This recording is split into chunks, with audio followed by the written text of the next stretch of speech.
Hello, this is Kirill from forexboat.com and welcome back to the course on Forex trading.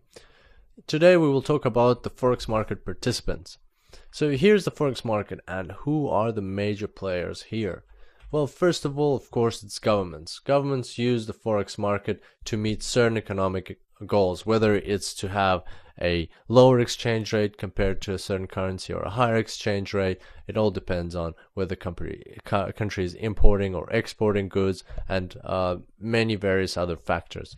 Also, the central bank. In most cases, the central bank is the financial arm of the government, but sometimes the central bank is more independent for some countries, and the central bank also uses the Forex market to move around its reserve of currency and monitor the situation and things like inflation, interest rates, and so on.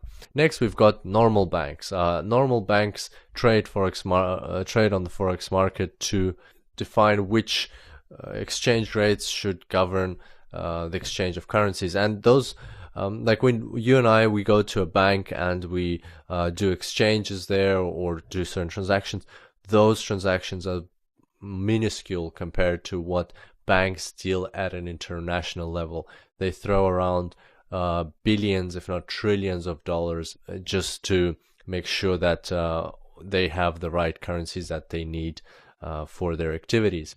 Also, other financial institutions participate in the Forex market, and an example of that would be the pension funds in the US. They are massive companies who have lots and lots of money, and sometimes they need to make transactions on the Forex market as well. Other players on the Forex market include normal companies such as BMW, Coca-Cola, General Motors, and any other multinational company that you can think of.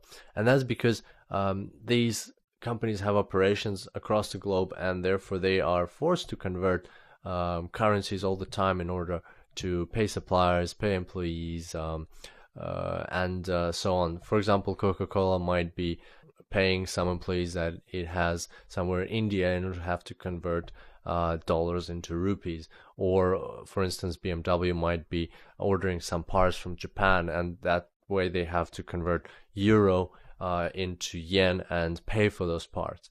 Another good example is when BMW might order the parts from Japan and get them, but they only have to pay for them in 1 year.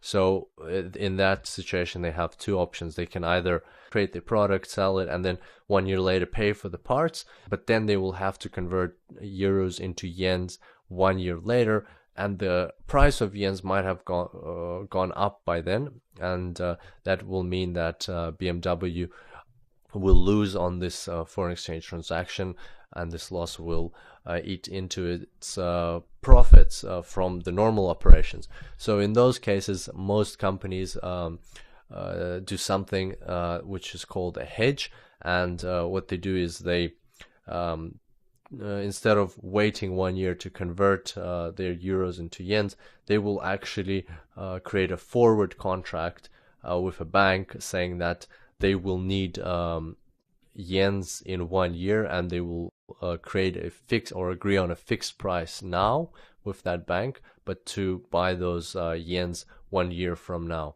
That activity is called hedging, and therefore these companies are sometimes referred to as hedgers. So these are instances when they don't need to buy the other currency immediately, but when they will need it later on, and so they're called hedgers because they're hedging themselves or protecting themselves from this foreign exchange risk. And actually a lot of companies across the globe undertake this activity. Another type of major players on the Forex market is hedge funds. Hedge funds are actually funds that are, or organizations that are designed to speculate on the Forex market and bring profits to their investors. So even though they're called hedge funds, they're mostly, now they've kind of developed to become very aggressive and profit seeking. So they take on large funds from investors, and then they try to trade this money on the Forex market to make profits and they earn fees, and plus they earn commissions if they do create profits. And finally, the normal traders such as you and I and George Soros, just people who speculate on the Forex market to make a profit. So they're also participants of the Forex market, and for example, George Soros was able to make over $1 billion of profit in 1 month. That's one of the reasons why what he's famous for. So all those participants together, as you can imagine, create massive volumes of money. And to be more precise, the volume of the Forex market is $5 trillion.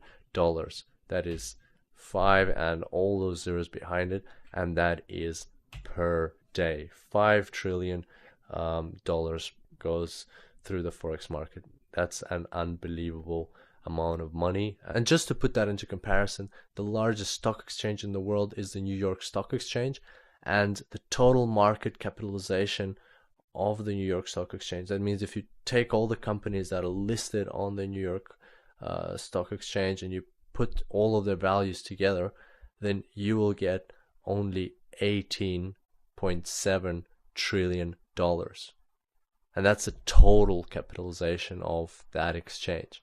Whereas on the Forex market, you have $5 trillion going through the market per day. And that just shows that the Forex market is by far the biggest financial market in the world. So that sums it up for today. I look forward to seeing you on the next tutorial, and until then, happy trading.